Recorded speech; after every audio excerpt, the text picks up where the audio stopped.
Kita berdoa. Damai sejahtera Allah yang melampaui segala akal, itulah yang memelihara hati dan pikiranmu di dalam Kristus Yesus Tuhan. Amin.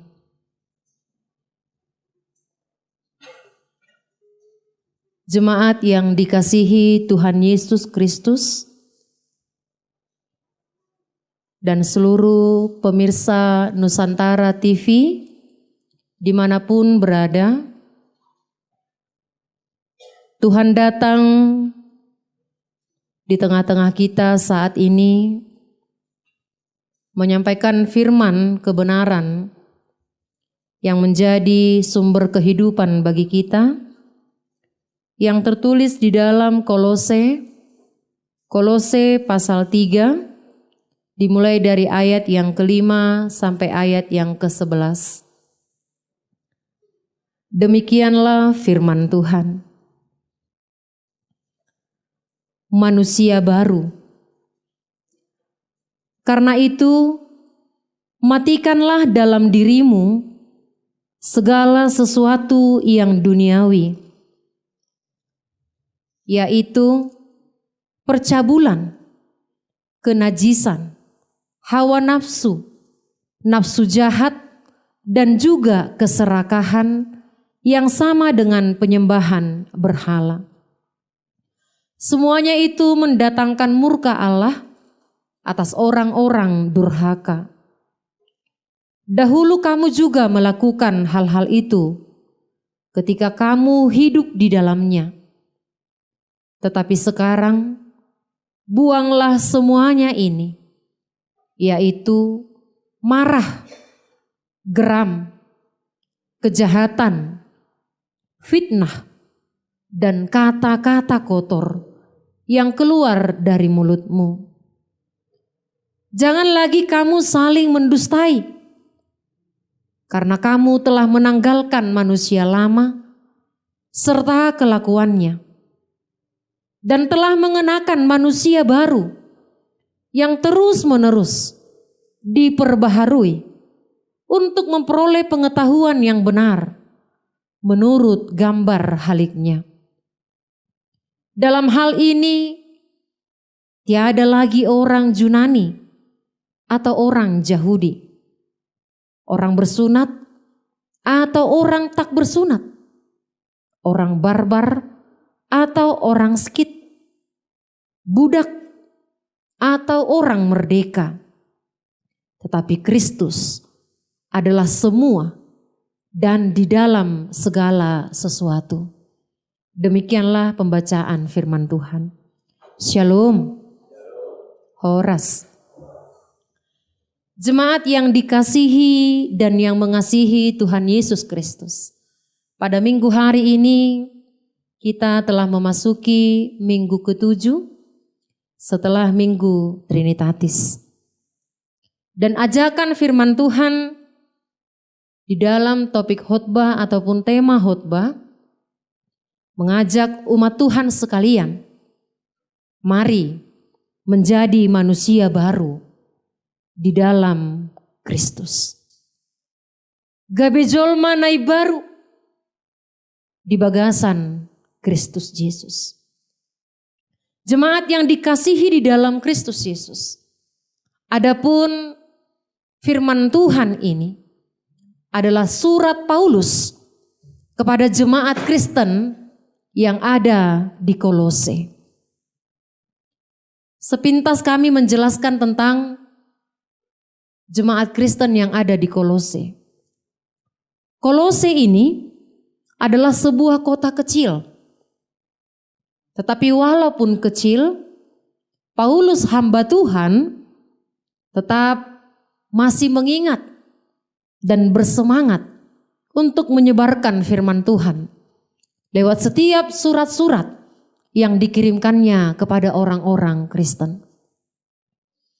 Dan pada saat itu yang terjadi di tengah-tengah jemaat Kristen yang ada di Kolose, sesungguhnya mereka sudah menerima kebaruan hidup baru di dalam Kristus yang mereka tunjukkan dari kehidupan mereka sehari-hari. Akan tetapi jemaat yang dikasihi Tuhan, ada ajaran yang berbeda dari ajaran firman Tuhan yang sesungguhnya, yang sudah mempengaruhi orang-orang Kristen di Kolose. Pengajaran-pengajaran sesat ini ternyata mempengaruhi perilaku mereka yang tadinya sudah hidup di dalam Kristus. Gabe mulak musena sida tu manusia lama.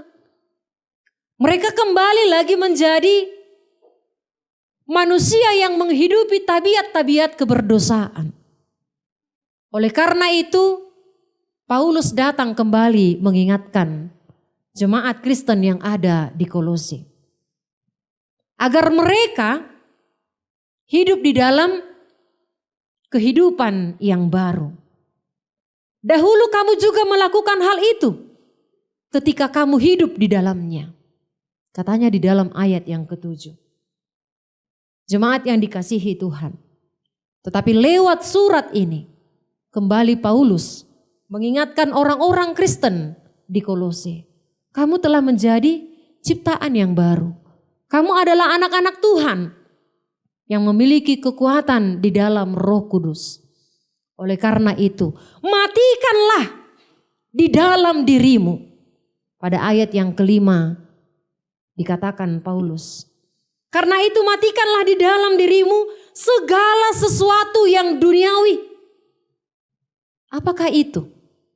Percabulan, kenajisan, hawa nafsu, nafsu jahat, dan juga keserakahan.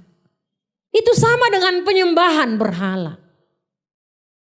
Jemaat yang dikasihi Tuhan, dengan tegas firman Tuhan katakan, itu adalah penyembahan berhala.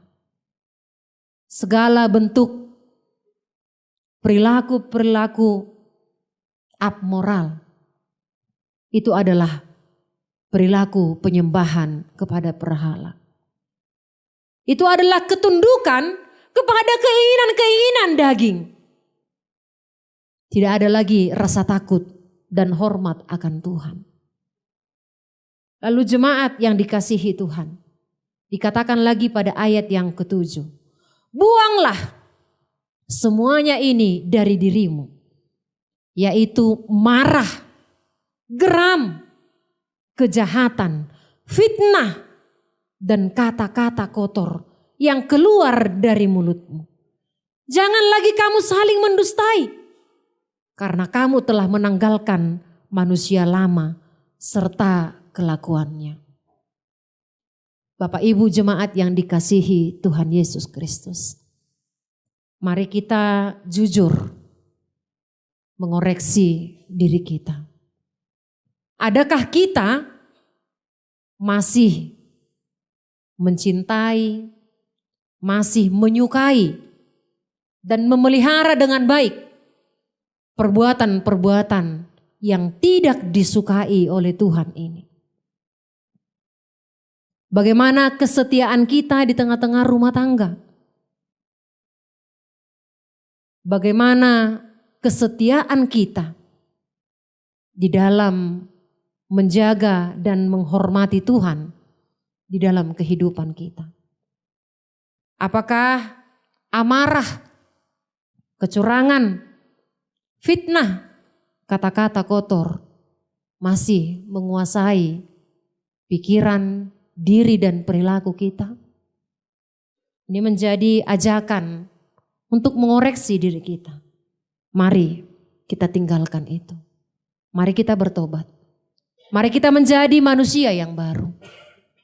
Manusia yang telah dikuasai dan dipimpin oleh Roh Tuhan. Jangan lagi roh ataupun keinginan-keinginan dunia ini. Apakah di rumah yang masih terdengar dalam kehidupan kita sehari-hari itu masih amarah, itu masih kata-kata kotor? Bapak Ibu, Firman Tuhan mengajak kita bersama-sama bertobat. Mari kita hentikan perbuatan-perbuatan itu. Jangan sampai anak-anak kita mengalami trauma, mengalami ketakutan, bahkan gangguan mental hanya karena kemarahan-kemarahan yang tidak terkontrol, yang tidak terarah dari diri kita para orang tua atau kepada anak-anak kami. Mari kita koreksi. Apakah kita masih dikuasai amarah ketika misalkan nasihat orang tua datang menghampiri kita? Ketika teguran dari para guru kita, dari para orang tua kita, saudara-saudara kita datang menghampiri kita. Apakah kita menanggapi itu dengan amarah? Jemaat yang dikasihi di dalam Kristus Yesus, firman Tuhan katakan hari ini, mari menjadi manusia yang baru di dalam Kristus. Mari meninggalkan perbuatan-perbuatan yang tidak disukai Tuhan. Atau bahkan dikatakan Tuhan, itu adalah perbuatan-perbuatan penyembahan berhala. Jemaat yang dikasihi di dalam Kristus Yesus. Paulus kembali mengingatkan jemaat Kristen yang ada di Kolose. Di dalam kamu menjadi manusia yang baru. Dalam hal ini, tidak ada lagi orang Yunani, tidak ada orang Yahudi. Tidak ada orang yang bersunat atau tidak bersunat. Orang barbar atau orang skit. Budak atau orang merdeka. Tetapi Kristus adalah semua di dalam segala sesuatu. Jemaat yang dikasihi di dalam Kristus Yesus. Yang kedua, ajakan firman Tuhan kepada kita menjadi manusia yang baru. Mari tidak membangun sekat atau batas-batas dengan sesama kita. Jangan membeda-bedakan. Saya adalah keturunan yang terhormat, sedangkan dia adalah orang-orang yang terhina. Tidak ada. Jangan membangun sekat atau batas atau tembok atau pemisah di antara kita. Yang berdosa, yang sudah bertobat, semuanya mari bersama-sama datang kepada Tuhan di dalam hati yang baru, pikiran yang baru, yaitu hati dan pikiran yang dikuasai oleh Tuhan. Hati dan pikiran yang sungguh-sungguh menghormati keberadaan Tuhan. Mari kita malu Bapak Ibu dengan perilaku-perilaku lama yang tidak sesuai dengan kerinduan Tuhan dari diri kita. Jemaat yang dikasihi di dalam Kristus Yesus. Tentang menjadi manusia yang baru. Ada sebuah cerita yang bisa menggambarkan betapa sulitnya kita manusia, khususnya orang-orang Kristen, menanggalkan manusia lama kita. Menanggalkan dan meninggalkan perbuatan-perbuatan yang tidak disukai oleh Tuhan. Jadi di sebuah kota ada seorang pengemis. Pengemis ini tampakannya begitu kotor. Pakaiannya compang-camping, robek, tidak beraturan. Jemaat yang dikasihi Tuhan, dia sangat kotor, dia sangat lusuh. Tetapi ada seorang pemuda Kristen yang baik memperhatikan pengemis ini. Suatu ketika dia berjanji di dalam hatinya, Tuhan, saat ini aku mau wawancara di dalam pekerjaan yang sedang ku lamar. Jika Tuhan kelak mengizinkanku diterima bekerja di perusahaan ini, saya berjanji akan memberikan yang terbaik dalam kehidupan saya. Pertama-tama, saya akan membantu pengemis yang saya selalu lewati ketika saya datang ke perusahaan ini. Bapak Ibu, dan baiknya Tuhan mengabulkan doanya. Dia masuk, lolos ke perusahaan ini. Dan ketika dia mendapatkan gaji yang pertama, dia belikan baju yang bagus, pakaian yang bagus dari sebuah toko ternama di kota itu. Dia beli itu baju setelah dia sesuaikan dengan ukuran si pengemis tadi. Lalu dia belikan makanan dari sebuah restoran yang cita rasanya sudah terkenal, enak. Setelah dia bungkus ini pakaian dan makanan ini, dia datang menghampiri si pengemis tadi. Dia katakan begini, "Pak, ini ada baju yang rapi, yang baru yang saya belikan. Pakai ya Pak, biar bajunya enggak kotor seperti ini lagi, biar Bapak enggak bau. Lalu ini makanan, nanti Bapak makan ya. Dan ini ada sedikit saya berikan untuk menopang kehidupan ya Pak." Dia sampaikan amplop yang berisi uang. Bapak Ibu, dia begitu bangga. Dan sebenarnya gajinya itu murni itu diberikannya kepada si bapak ini. Dikorbankannya itu semuanya. Apa yang seharusnya menjadi miliknya, itu diberikannya kepada si pengemis ini. Demi untuk si bapak ini memiliki kehidupan yang baru. Dia boleh bersih, dia boleh rapi. Tetapi Bapak Ibu, apa yang terjadi? Sepulang dia dari kantor, dia melihat si pengemis ini, baju yang tadi dibelikan, bajunya itu dibuatnya di kepalanya. Lalu diikatkan gabehera saung-saung molo mangula di ladang.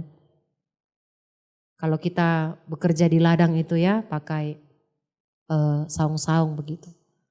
Lalu kemudian celana yang dibelikan itu dibuat alas tempat duduknya di tanah. Yang kebetulan tanah ini becek begitu. Dia duduk di atas celana itu. Dan dia tetap memakai bajunya yang jorok itu. Dia tetap mencintai bajunya yang kotor itu dan penampilannya yang lusuh itu. Dan makanan itu dimakannya begitu saja, lalu di sampahnya dicampakkan begitu saja di sekitarnya. Tanpa menjaga kebersihan dirinya. Jemaat yang dikasihi Tuhan, sering sekali itu adalah gambaran diri kita.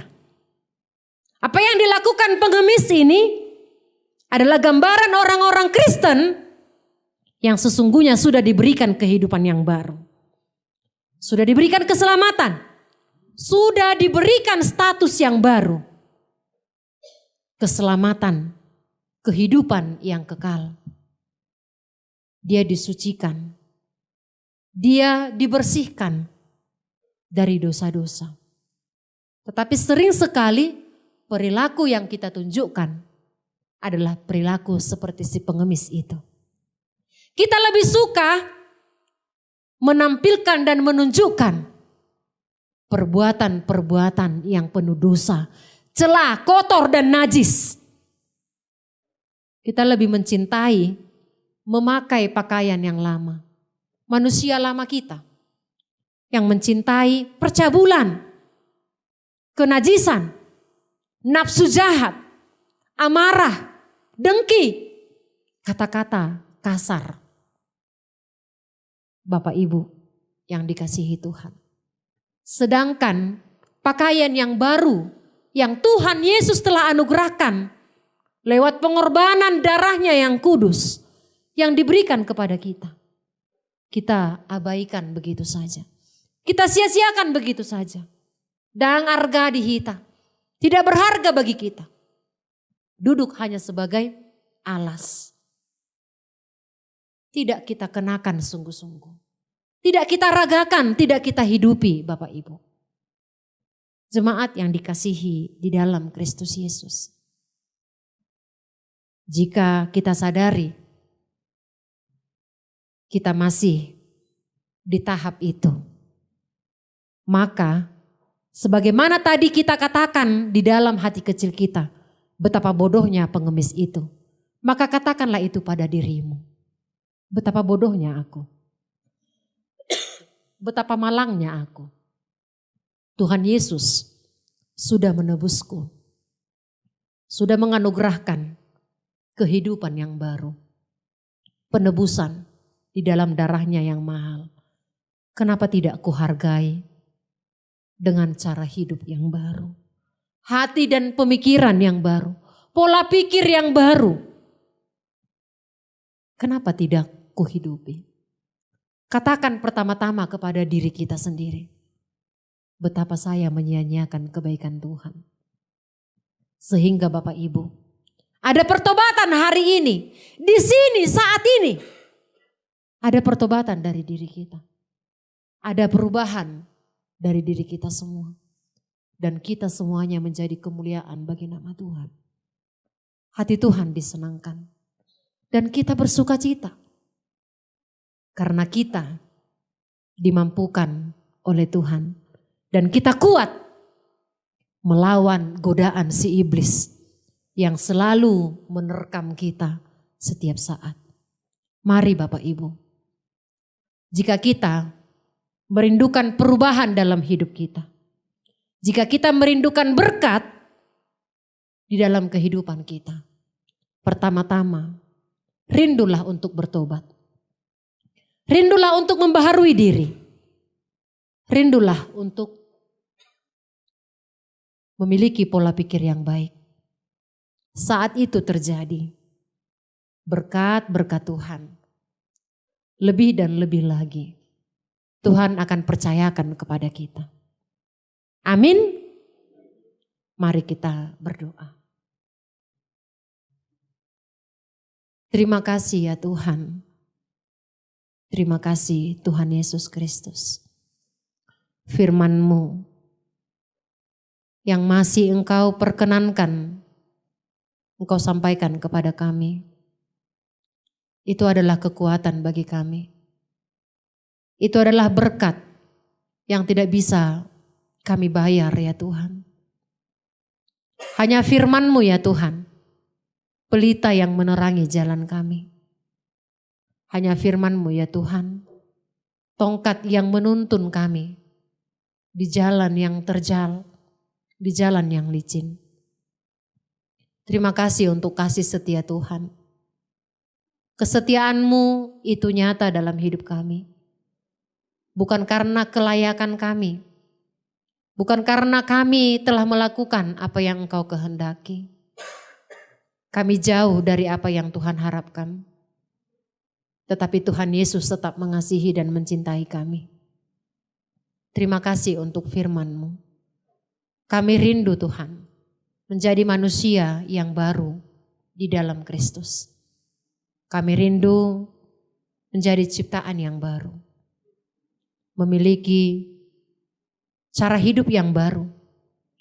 Yang berkenan kepada Tuhan. Dan semestinya ini terus menerus. Sepanjang hidup kami lakukan.